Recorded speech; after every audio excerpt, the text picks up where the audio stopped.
अगर एक त्रिभुज के तीनों भुजा की लंबाई दी गई है, दूसरे त्रिभुज के तीनों भुजा की लंबाई दी गई है, तो यहां पे हम कैसे सॉल्व करेंगे बताओ?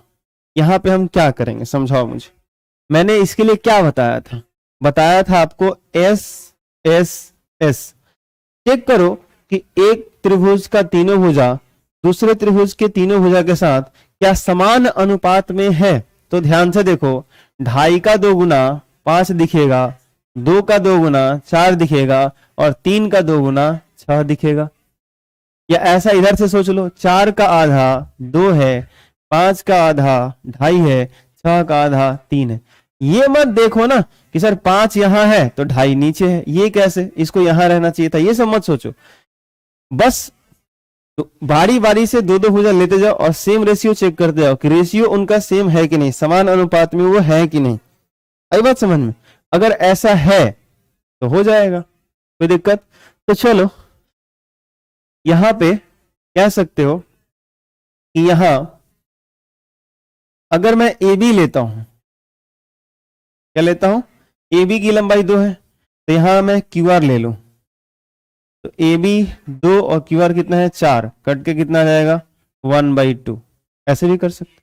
अगर मैं बी सी ले लूं, यहां पे ये बी सी ले लूं 2.5 और यहां पे मैं पी आर ले लूं, पी आर, ये हो जाएगा 2.5/5, तो कितना आ जाएगा, ये कट के 1/2 ये भी आ जाएगा। हाँ या ना? आगे देख लो, ए सी बटा मैं पी क्यू कर लूं, ए सी बटा पी क्यू, तो ए सी कितना है 3 है, पी क्यू कितना है 6, कट के कितना आ जाएगा 1/2। तो ये भी रेशियो, ये रेशियो, ये रेशियो क्या है सेम, यानी कह सकते हो कि यहां ए बी बटा क्यू आर बराबर बी सी बटा पी आर और ए सी बटा पी क्यू ये समान अनुपात में है।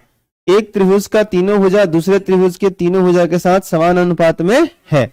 और अगर ऐसा है तो आप कह सकते हो कि इसलिए क्या एस एस एस समरूपता प्रमेय से त्रिभुज, हाँ ध्यान से, त्रिभुज ए बी सी लिखते वक्त ध्यान रखना है। और पहले वाला के लिए तो आप ए बी सी लिख ही सकते हो, लेकिन जब दूसरा वाला लिखोगे तो अगर पहले आपने यहाँ ए लिखा तो फिर यहाँ पहले क्या आना चाहिए। तो अब कहोगे सर यहाँ पे तो कोण हमको पता ही नहीं है, तो कैसे लिखेंगे? आई ना मुसीबत? बोलो बोलो, कैसे पता चलेगा कि अगर पहले यहाँ पे ए लिखा गया तो यहाँ पे क्या लिखा जाना चाहिए? बताओ, कोई आइडिया है? तो याद करो, पहले क्लास में संगत कोण और संगत भुजा मैंने पढ़ाया था। मैंने क्या बोला, थोड़ा सा आपको शुरू से देखते आना तो पड़ेगा। आप निश्चित रूप से पहले वाला लेक्चर में जाइए और वहां पे मैंने बताया था corresponding sides and corresponding angle. मैंने एक क्लास पूरा इस पे दिया था कि संगत कोण और संगत भुजा क्या होता है।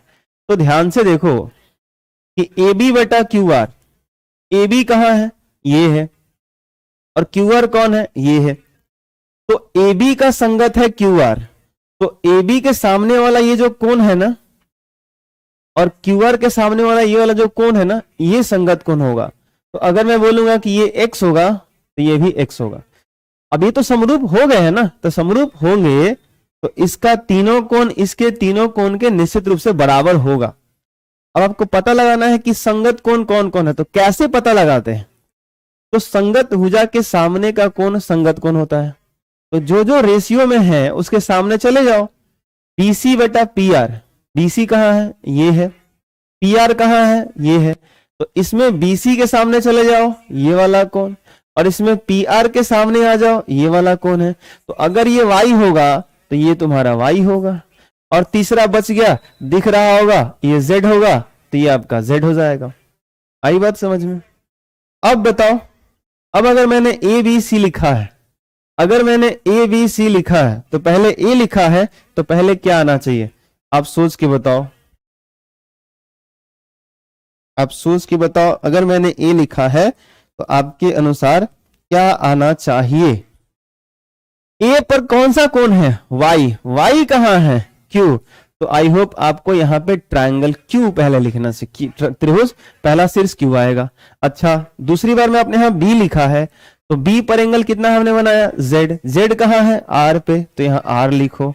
अच्छा, तीसरा क्या है, सी। सी पर क्या है, एक्स। एक्स यहाँ किस पर है, पी पे, तो ऐसे लिखना पड़ेगा। इस तरह से आपका ये सांकेतिक रूप है। तो ये सांकेतिक रूप आपको दिखाने आना चाहिए।